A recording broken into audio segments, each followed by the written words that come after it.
Good evening. How are you doing tonight? So, you might not know this, but I have another tag, another streamer ID, striving to be Superman, where I generally do workouts.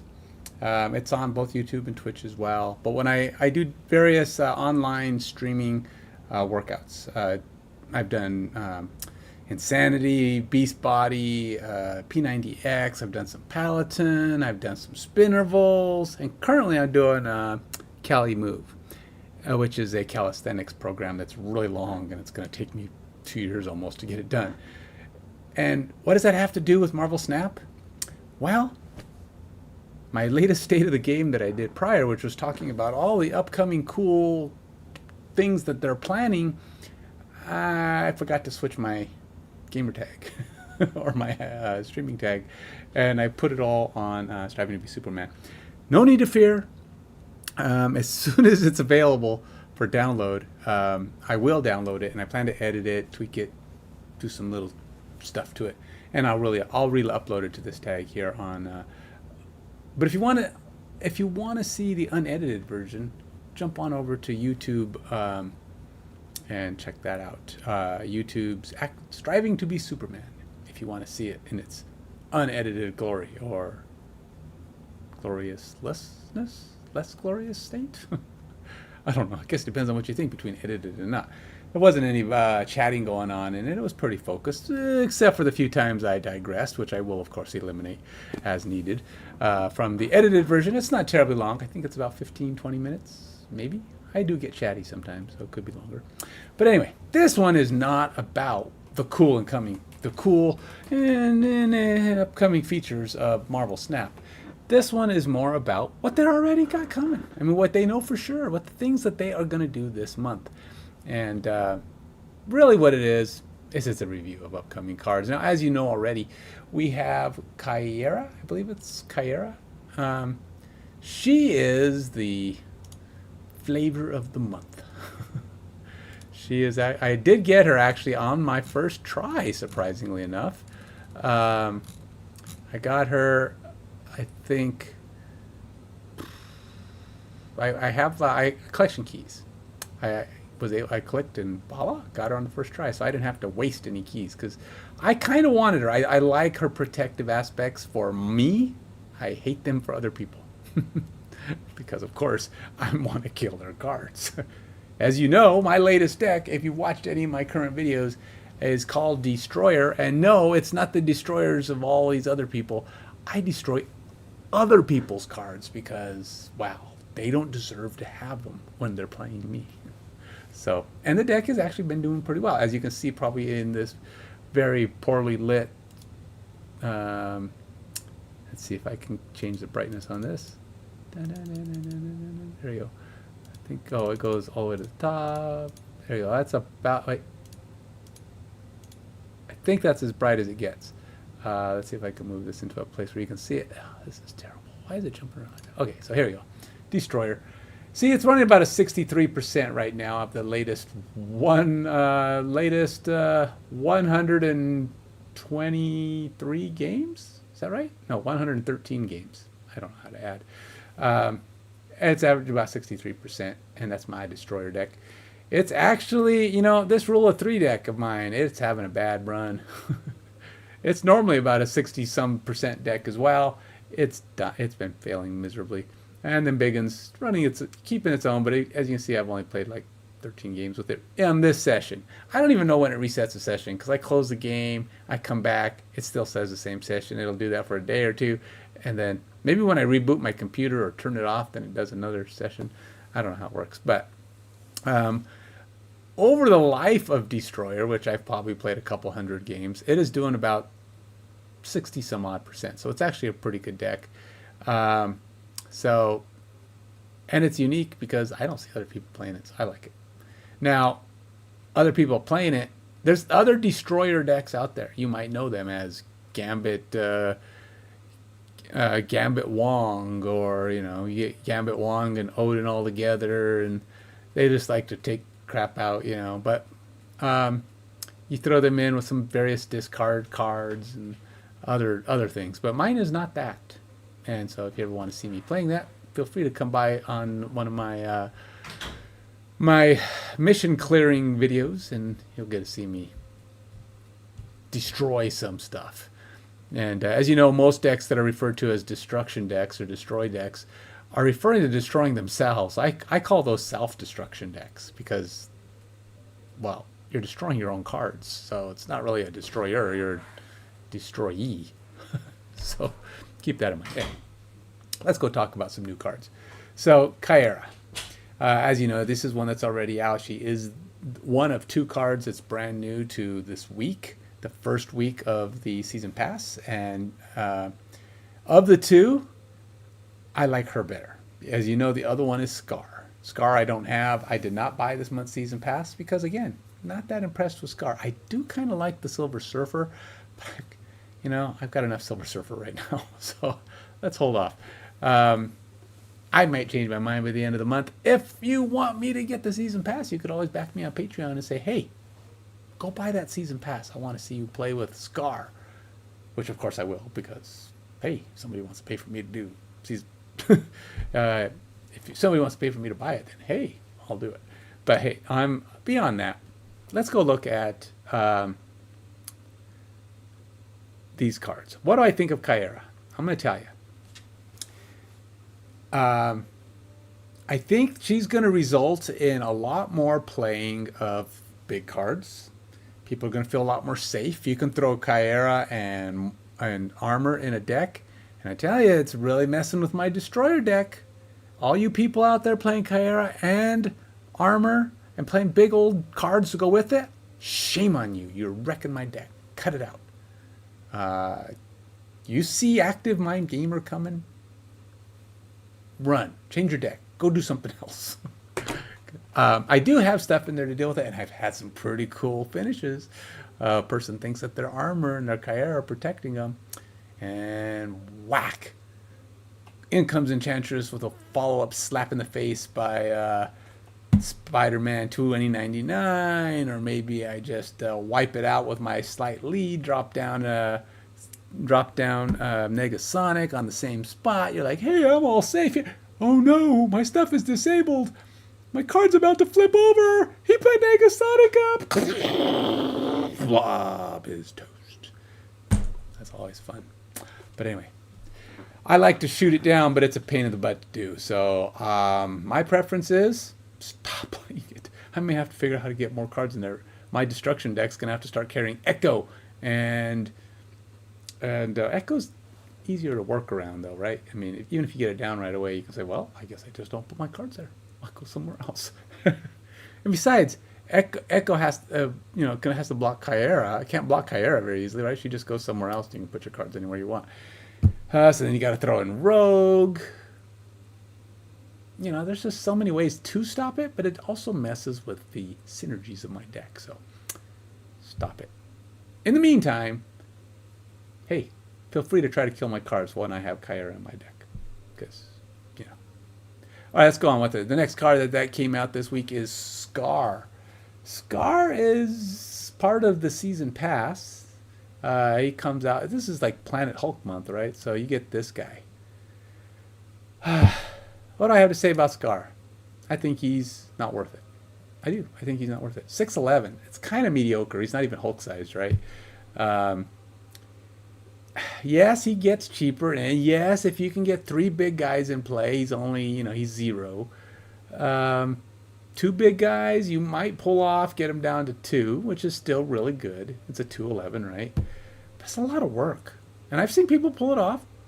But to be honest, I think I've actually pulled Scar in myself with Gladiator more times than I've actually seen.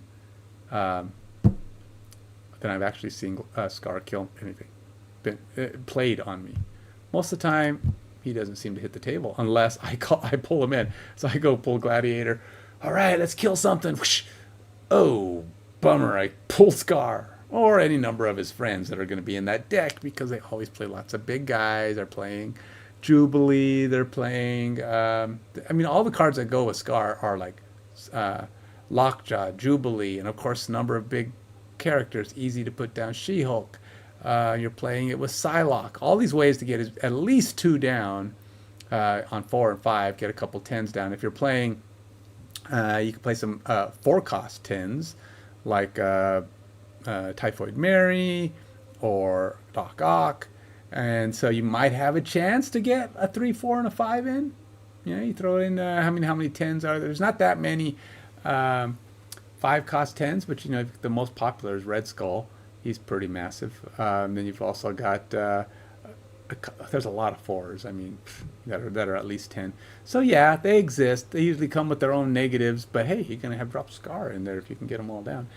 I haven't seen this play out like people think. I really see Scar landing fairly rarely. I've only seen him a couple times. Of course, it's only been 5 days, and not everybody has committed to buying the season pass. I certainly haven't, and I'm sure there's a lot of people who will probably commit, and we'll see him a lot more as the month goes on, and we'll see what his win rate is. I mean, I suppose you look it up somewhere. Okay, so there you go. Those are the current cards. Let's go look at the new and upcoming cards. Now, I think the only way you can look at that is to go look at the Planet Hulk season discussion. Now, there are some pretty cool cards coming. Now, this is not a bad variant of Scar. He's kind of cool. So if you are able to get that far and get your variant in, they'll probably have it next month. Usually the season pass card is available as the first credit card. The first credit card you can buy, so if you happen to have 5,000 credits. But this, I gotta say, this Planet Hulk, that is almost, that and Silver Surfer are almost the reason why I want to buy the pass. And that's pretty much the only thing I buy, a season pass. But it's just hard to do it just for a variant. I'd like to get a decent card out of it. I just don't think Scar is it for me. Some pretty nice backings as well. There's Kyra. Okay, so first new guy coming, I believe he's probably coming out next week, is Hercules. Does it actually say in this one? I think somewhere down here they actually go as far as to call out the weeks. Yeah, okay, so there we go. I want to discuss these a little bit first. We got Hercules coming. The first time another card moves it. They're putting out a lot of move cards this month, which is cool because I like the premise of move. I've got one move deck. Generally these move decks are all about playing with Heimdall, and shifting all the cards to the right, to the left.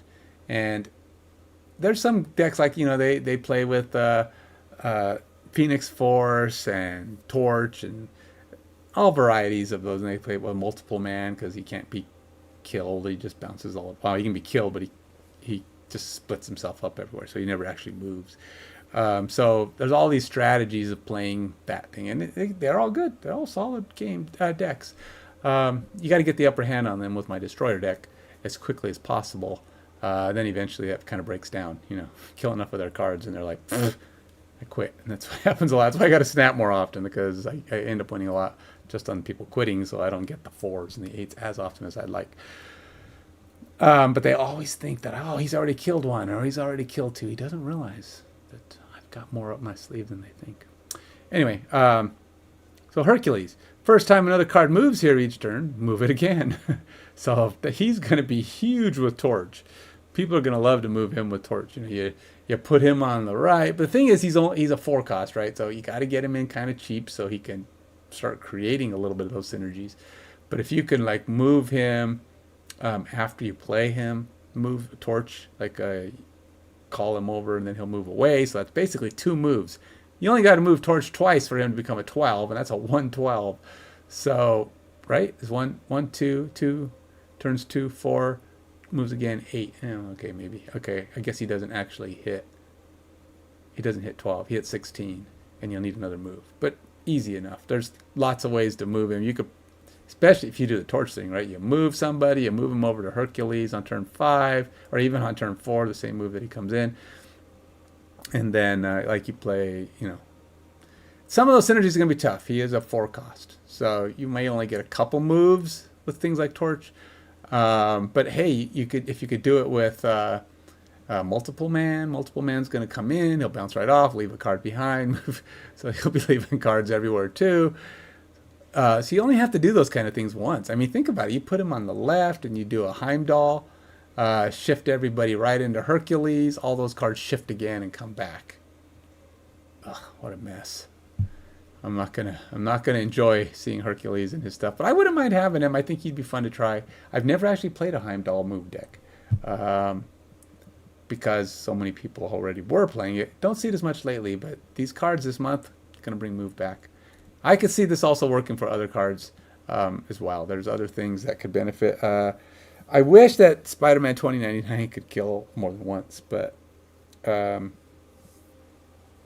I think there's got to be some. I'm pretty sure there's other things like Spider-Man. No, Spider-Man moving wouldn't do anything. Um, what other cards could really benefit from the move? Oh, think about it. You could use it with a dagger. Ooh, dagger. Dagger getting some extra bumps, being knocked around the board. Well, she'll move over to Hercules, get a big move. Oh, man. You get the right set of stuff going, man. Hercules is going to bounce on people. What about Werewolf? Oh, wait. Werewolf doesn't gain when he moves. He just gains when he moves to a location where somebody has a reveal property. It's weird. Okay, but... And it's weird. The person's reveal property doesn't even have to fire. You could mute it with Cosmo, and somehow it still triggers Werewolf. So anyway, I think there's some stuff with Hercules. People will come up with some pretty cool ideas, I'm sure. Meek. After each turn, if you discard any cards, a 1/1 that keeps getting bigger every time you discard cards. Yeah, discard decks have a new friend. He might even be right in there with Blade. Blade's the big thing for discard decks right now, and you're gonna see Meek joining those ranks. Now, will he replace Blade? Well, you can't really replace your discard cards, can you? Um, each time you discard any cards, gain +1 power for each and move. So then he's gonna move somewhere. So, oh man, play him with Hercules. Of course, that doesn't bust. That doesn't give him any benefit, I suppose. But maybe you pull in Grandmaster, move one of your other on reveal cards here to the middle location, and its ability happens again. It says ability, so I don't know what that means. Does that mean if this guy on reveal, move one of your other? Oh no, it has to be an on reveal. Okay, so no, it wouldn't do anything for Meek. But Grandmaster is a card that's going to be super popular. He's gonna give Absorbing Man a run for his money. Because essentially he gets to reveal again for a 2. On reveal, you drop him down instead of Absorbing Man. Move one of your other on reveal cards here to the middle location. So wherever you drop him, you have him fall, and then that card moves away and goes in and acts again. Now, think about it. He could be almost like in some ways, he could be like an Odin, right? A cheap Odin. You drop him down with Wong. You know, right after you've done you do a couple things. You drop Grandmaster down. He gets to do all those cards. Get to do their thing again. He gets to move 2 of them to the middle. Now Wong's got a lot of potential because he can do this. He can activate abilities again, just like Odin does. Now, granted, he's only going to activate his thing, moving 1 card. So each card's only going to do their thing once, and since they won't be sitting on top of Wong, but maybe they will. Maybe you play them off to a different location, and then you play Grandmaster, shoot them back over to the middle location where Wong is sitting, and Wong's like, "Hey, let's fire this puppy off again." So you get at least 3 firings off of that way too. So yeah, there's some significant things. I mean, you know, it used to be somebody like Grandmaster could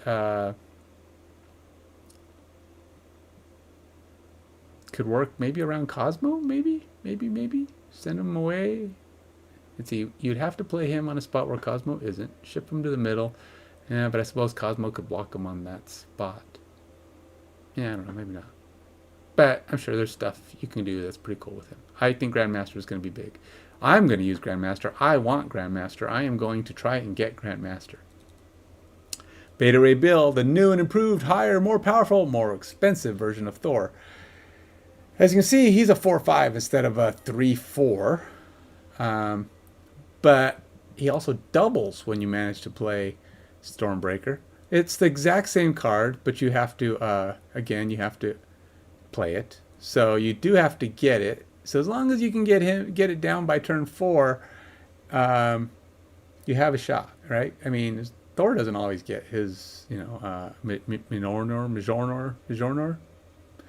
on first turn either, but on first opportunity either. But then you play Lady Thor, and she pulls all these cards to you anyway. So Thor on 3, Beta Ray Bill on 4, Lady Thor on 5, and a whole lot of doubling up, doubling and I mean, they both hit 10 under normal circumstances, but if there's other things online, doubling Beta Ray Bill is going to be a better deal. You can get way stronger if you can get his power up in advance. So he's actually got more potential than Thor. You don't have to drop a bunch of Mjolnirs. You just have to drop one. You just have to get empowered and boosted up first. Harder to do on 4. I know. Okay, so that's the bulk of the new. Those are the new cards coming. Here's when they show up. Kyera, these are the new. She's got a pretty nice. What do you call it? Variant. I think it's pretty cool. The high evolutionary variant isn't too bad, but not worth going for. I thought the Nebula one wasn't bad too, but when I hit Kyera on the first try, I didn't think either one of them valued a ring or a key, so I said no. Next week though. I do not own Werewolf. I want Werewolf. So, that said, is Werewolf better than Daken? I think so. I don't see as many Dakens as I used to. I think Werewolf is taking a lot of those spots. But he's better with cheap cards, so he can move around more, because you can play more than one of them. But Hercules is pretty cool. I like this Hercules more, obviously. It's kind of got that fantasy vibe. I don't know if that's the fantasy version. It just says fantasy. But unfortunately, I actually do want all 3 of these, though. I think there's potential for Howard the Duck and some deck ideas I have. So all 3 of these would be great. So I will definitely try to do some collection keys. I have 3 now. I'm expecting by the time January 9th comes, I'll probably have at least 4. What's that? A whole week from now? Easy. I might even have. That's actually more than a week from now. I guess what's coming up next week? This one ends on the 4, 5, 6, 7, 8, 9, 9. Oh, 9 is the second. So I have a week. So I have almost 2 weeks to get these. Will I go for all 3 of them? I really want Hercules and Werewolf the most. I might not keep going if I got them on my first 2 tries. But if I get Howard the Duck, I will not complain, and I'll probably try for the others. Okay. I do not own Phoenix Force, and I do not own Annihilus. I actually like all 3 of these, but I don't know if I like them enough to keep going for them. I think I would rather own Meek. I think Meek has more, I want to say more potential, but I might be wrong. I think the advantage to Meek is there is a chance that if you're playing some discarding, even if it's not a full-on discard deck, he's better with a full-on discard deck. But, he could actually play in those areas that you can't easily get cards to in a discard deck. Because discard decks don't have a lot of movement or easy ways to put cards in you can't play cards here locations. Meek is a way to do that. It gives you an opportunity to maybe get a card in those spots, making it so you're not so limited. Annihilus is kind of cool, but let's see in time. If we see too much Annihilus, and I really don't like it. I prefer to beat Annihilus when I can, suffocate him, block his moves, and I do pretty well at that. But and then there's only so many ways to play Annihilus. That's my other big problem. Annihilus has.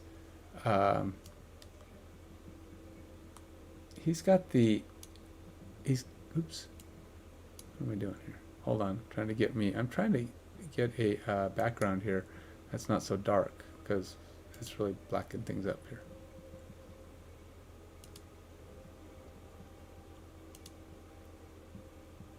Anyway.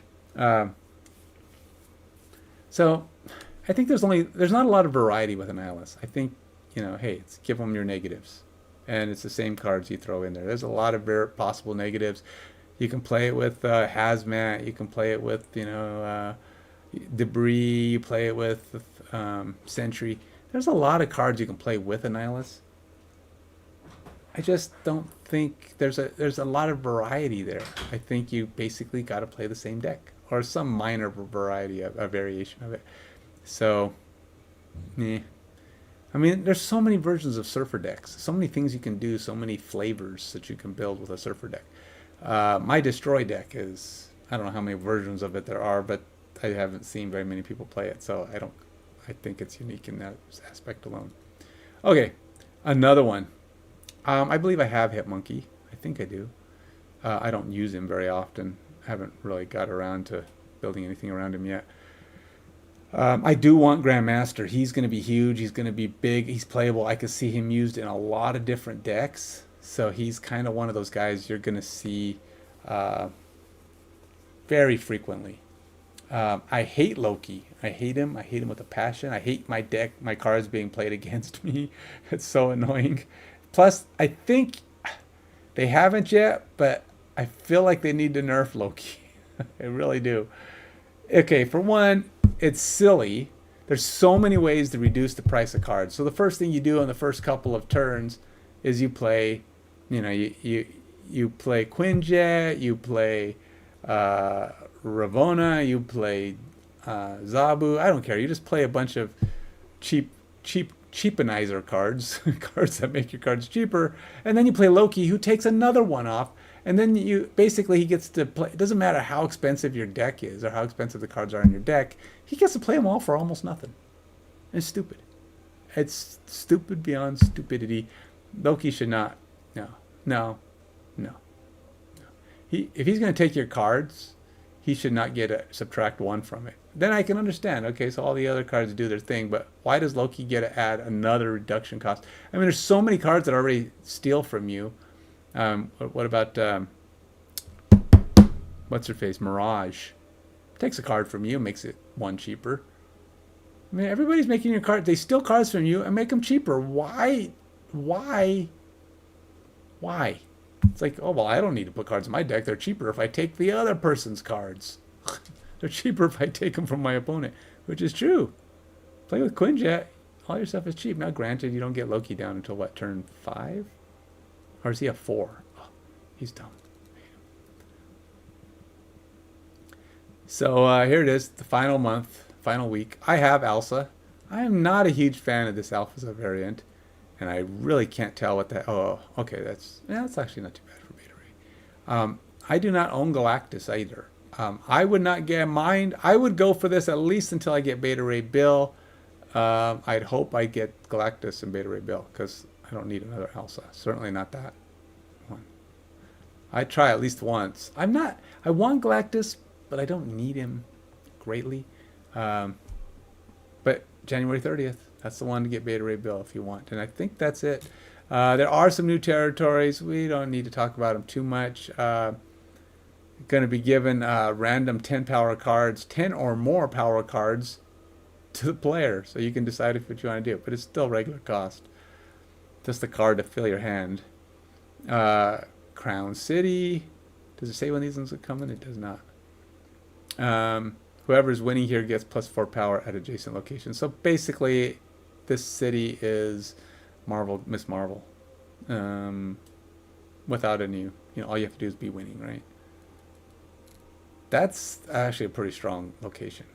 +4. It's not a whole lot different from whatever the name of the one is that gives you +3 at the other locations. But this is +4 at the adjacent, so it's best in the middle.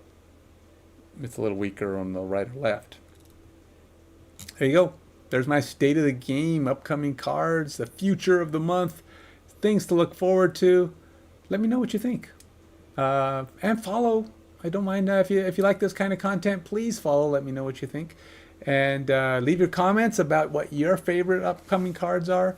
And hey, I'll be glad to try and reply to anything that I agree with. And things I don't. I mean, I will reply to anything as long as, it's not vulgar. You have a good one. Till next time. Take it easy.